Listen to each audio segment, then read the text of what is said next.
Password చెప్పు ఒకసారి వాళ్ళకేమన్నా ఒకసారి అక్కడ కలుపుతున్న వాళ్ళకేమన్నా ఒకసారి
वरुणाय नमः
సంకల్పం తీసుకోండి.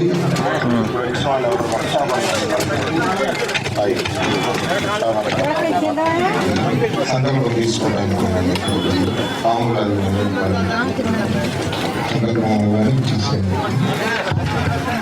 మా ఎడం చేతిలో తీసుకోండి నక్షత్రం ప్రాణాయామం చేయండి. 3 గంటలు ఓం ఓం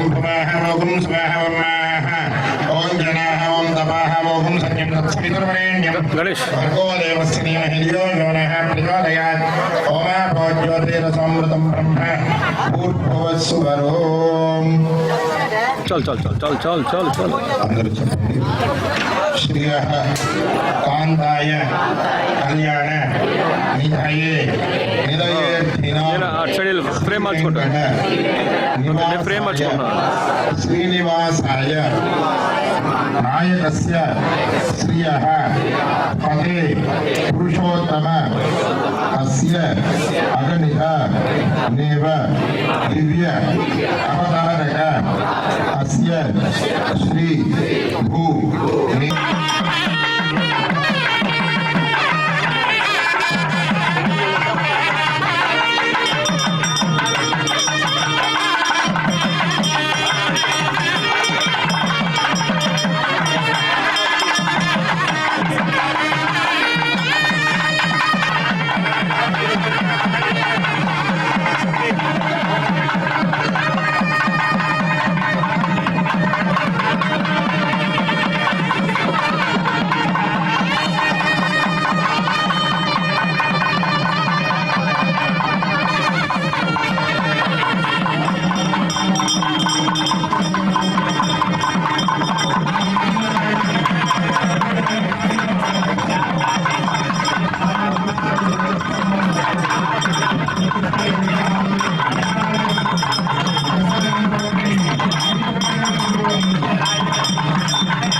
గణేష్ గారు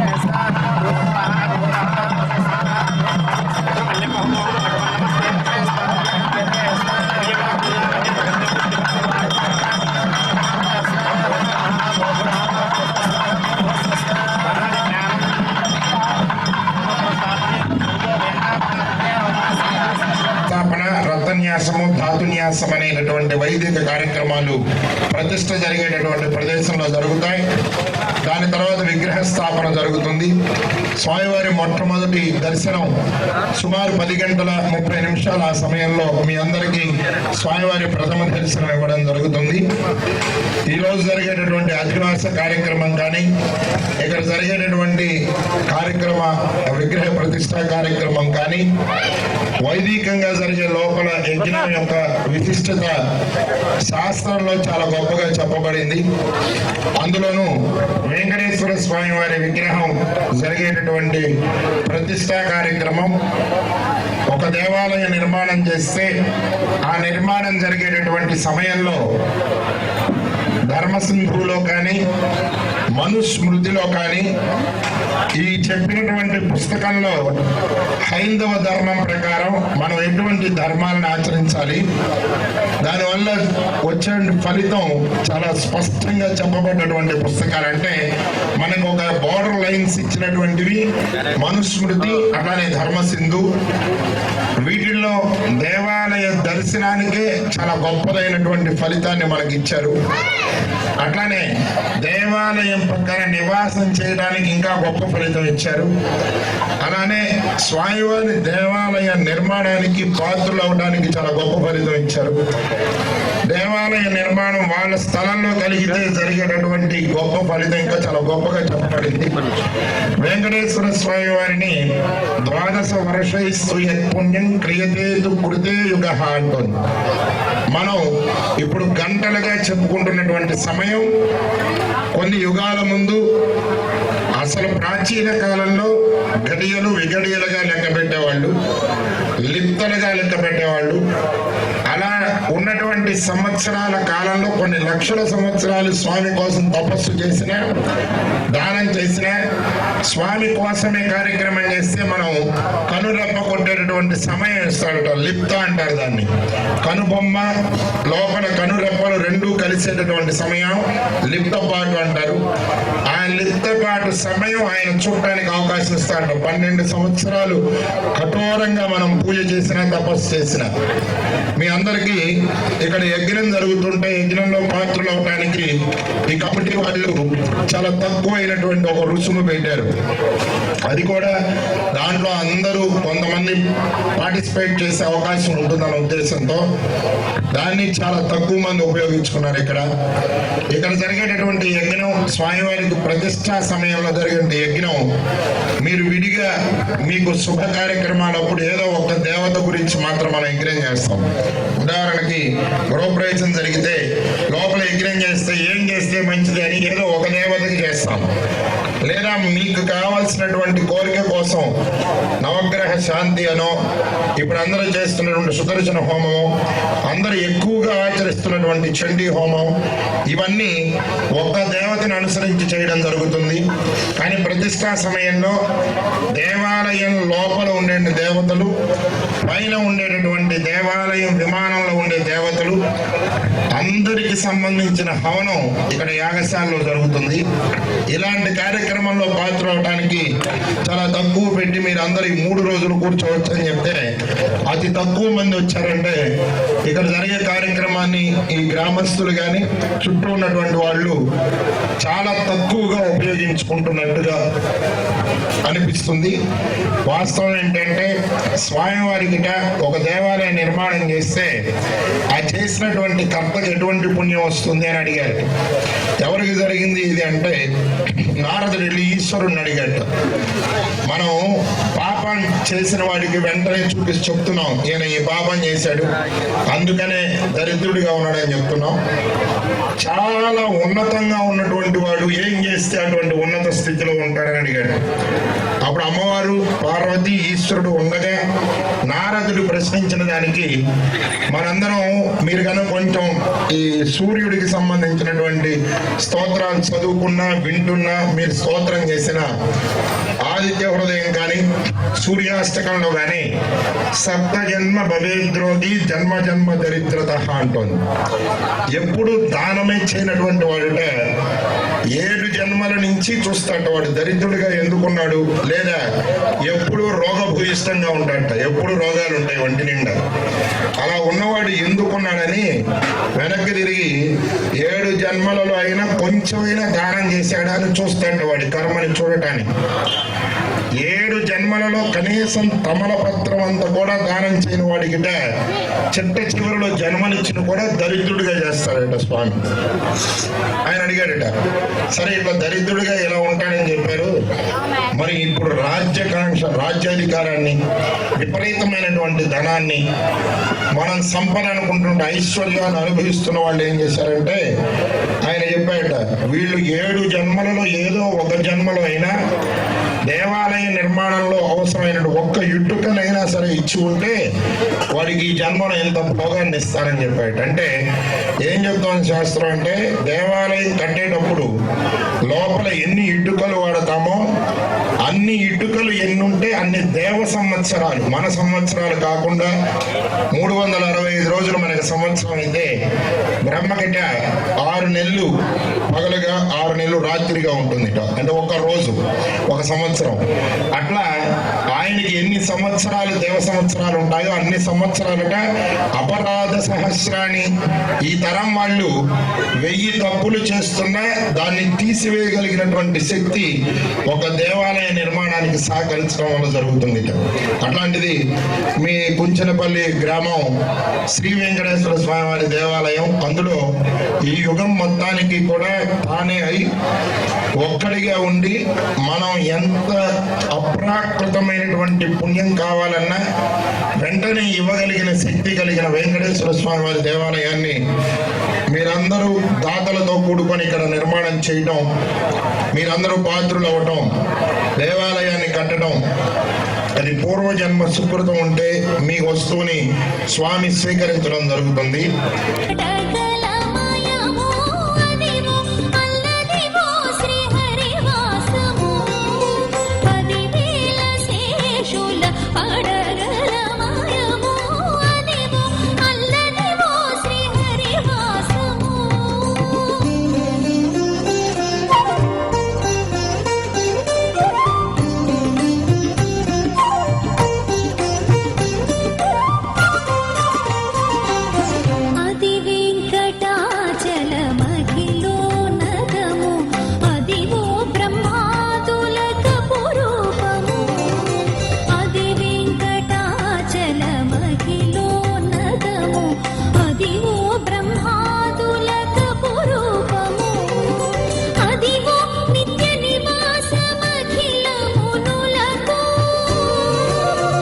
నమో వెంకటేశాయ.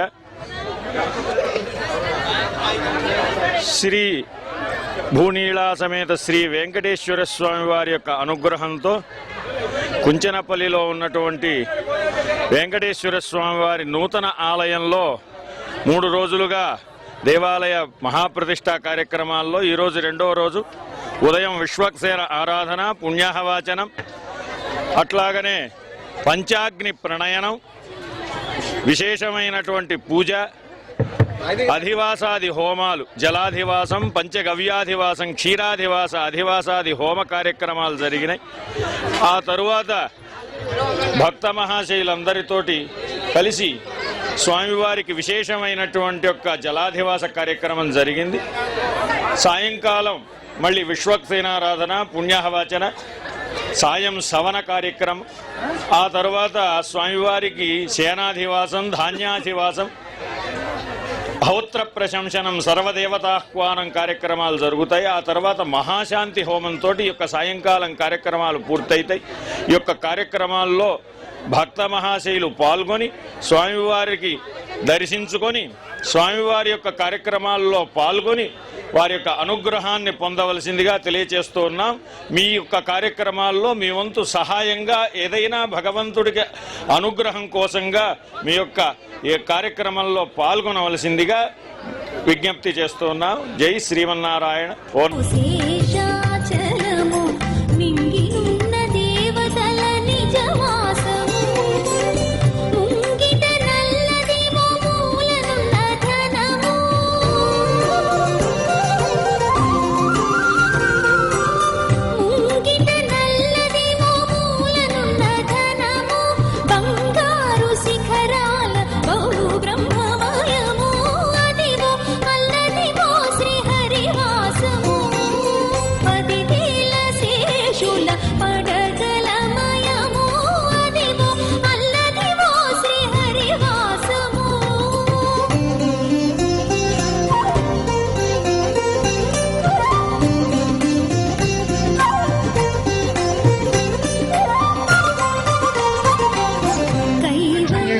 స్వామి గురువు అక్కడ ప్రదక్షిణ, తర్వాత లోపల పెట్టుకోండి.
వెనక్కి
అది బ్లే బ్యాగ్ పెడతాడు కిందకి వెళ్ళిన ఆల్రెడీ వాటర్ వస్తున్నాడు.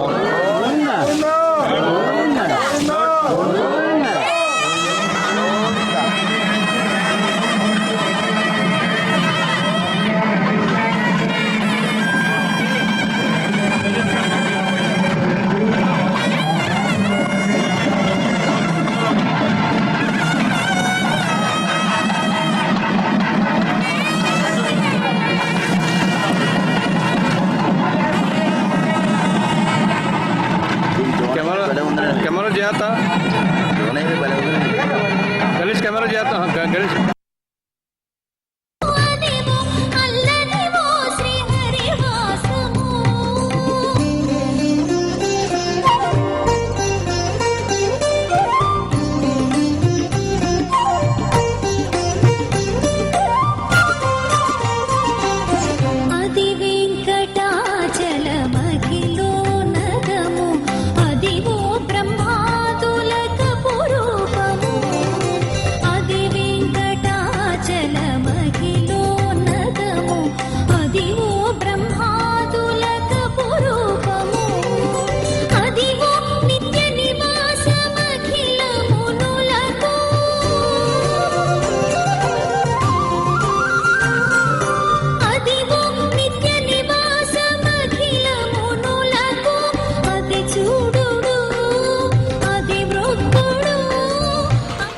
ఈవేళ శ్రీ కళ్యాణ వెంకటేశ్వర స్వామి గుడి నిర్మాణం జరిగింది. ఈ నిర్మాణంలో మరి అనేక ఒడిదుడుకులు వచ్చిన ఇంచుమించుగా 600 గజాల్లో ఈ గుడిని వైభవోపేతంగా నిర్మించడం జరిగింది. మహాబలిపురం నుంచి మరి వేద పండితుల ఆశీర్వచనాలతోటి విగ్రహాలు మహాబలిపురంలో చేయించడం జరిగింది. అలాగే తిరుపతిలో మూల విరాట్టుని అక్కడ తయారు చేయించడం జరిగింది. ఈవేళ ఈ కార్యక్రమం అత్యంత వైభవంగా మరి ఈరోజు కార్యక్రమాలన్నీ పూర్తి చేసుకుని రేపు మరి విగ్రహ ప్రతిష్ట చేయడానికి రెడీగా ఉన్నారు. ఈ దీంట్లో భాగంగా ఎంతో కష్టపడ్డారు ఇక్కడ ఉన్న కమిటీ. ఏదో చిన్నగా మరి చేసుకుని రాను దాన్ని పెద్ద గుడి కింద మలచడంలో బ్రతుకుచ్చులయ్యారు. తప్పనిసరిగా మరి ఏ ఫండ్ వచ్చినా ఈ గుడి నిర్మాణానికి పూర్తిగా తెలుగుదేశం పార్టీ కూటమి తరఫున మరి శ్రీదేవి భూదేవి సమేత శ్రీ కళ్యాణ వెంకటేశ్వర స్వామి విగ్రహ ప్రతిష్టలో భాగంగా నిన్నటి నుంచి కూడా విశేషమైనటువంటి పూజా కార్యక్రమాలన్నీ కూడా జరుగుతున్నాయి. ఈరోజు కూడా అద్భుతమైనటువంటి గంటలతోటి సుమారు 1 గంట వరకు కూడా పొద్దున్నుంచి ఈ కార్యక్రమం సంపూర్ణంగా పూర్తయింది. స్వామివారికి కూడా పాలాభిషేకము, పెరుగు అన్నీ కూడా పంచద్రవ్యాలతోటి అభిషేకం కూడా చేయడం జరిగింది. రేపు 8:20 స్వామివారి యొక్క విగ్రహ ప్రతిష్టా కార్యక్రమం. ఈ కార్యక్రమంలో అందరూ పాల్గొని స్వామివారి యొక్క దర్శన భాగ్యాన్ని సంపూర్ణంగా పొందవలసిందిగా కోరుతూ అంగరంగ వైభవంగా చేస్తున్నటువంటి ఈ ఉత్సవానికి భక్తులందరూ రావాల్సిందిగా కోరడమైనది. రేపు 11:30 నుంచి భారీ అన్న సమారాధన కార్యక్రమం కూడా చేయబడుతుంది. అలాగే రేపు సాయంత్రము 5:30 ఆ ప్రాంతం నుంచి స్వామివారి యొక్క కళ్యాణం కూడా చేయబడుతుంది. ఈ యొక్క ఆవరణలో దయచేసి విగ్రహ ప్రతిష్ఠ అనంతరము స్వామివారికి మొట్టమొదటి కళ్యాణము భక్తులందరూ ఇచ్చేసి కళ్యాణాన్ని స్వీకరించి కళ్యాణాన్ని తిలకించి స్వామివారి యొక్క ప్రసాదాన్ని తీసుకోవాల్సిన కోరడమైంది. ఓం నమో వెంకటేశాయ, నమో నమః. ఓం నమో వెంకటేశాయ. శ్రీదేవి భూదేవి సమేత శ్రీ కళ్యాణ వెంకటేశ్వర స్వామి నూతన ప్రతిష్టా మహోత్సవం 2వ రోజు భాగంగా ఈరోజు జలాదివాసము, క్షీరాదివాసము, దధ్యాభిషేకము, అలాగే పంచాదివాసములు అన్నీ మంచి గొప్ప అంగరంగ వైభవంగా జరుగుతున్నాయి. అలాగే రేపు జరిగే విగ్రహ ప్రతిష్టా మహోత్సవాన్ని ప్రతి ఒక్క భక్తులు ఇచ్చేసి స్వామివారి దర్శన భాగ్యాన్ని చేసుకోవాల్సిందిగా కోరుచున్నాము. 11:30 గంటలకు రేపు ఉదయం 11:30 గంటలకి భారీ అన్న సమారాధన మరియు సాయంత్రం 6 గంటలకు శ్రీవారి కళ్యాణం ఎంతో అంగరంగ వైభవంగా జరుగుతుంది. ఈ యొక్క కార్యక్రమాన్ని ప్రతి ఒక్క భక్తులు జయప్రదం చేయవలసిందిగా కోరుచున్నాము. ఓం నమో వెంకటేశాయ. ఈరోజు శ్రీదేవి భూదేవి సమేత శ్రీ కళ్యాణ వెంకటేశ్వర స్వామి విగ్రహ ప్రతిష్ట కార్యక్రమంలో 2వ రోజు, రేపు 3వ రోజు. విగ్రహ ప్రతిష్ట 8:27 ప్రతిష్ట కార్యక్రమం. అనంతరం 11 గంటలకు భారీ అన్న సమారాధన కార్యక్రమం. తదుపరి సాయంత్రం 6 గంటలకు శ్రీనివాస కళ్యాణం. మొట్టమొదటిసారిగా ఇక్కడ శ్రీనివాస కళ్యాణం చేయడం జరుగుతోందండి. కావున 50 మంది భక్తులు విచ్చేసి ఈ యొక్క కార్యక్రమాన్ని జయప్రదం చేయవలసిందిగా కోరి ప్రార్థిస్తున్నాం.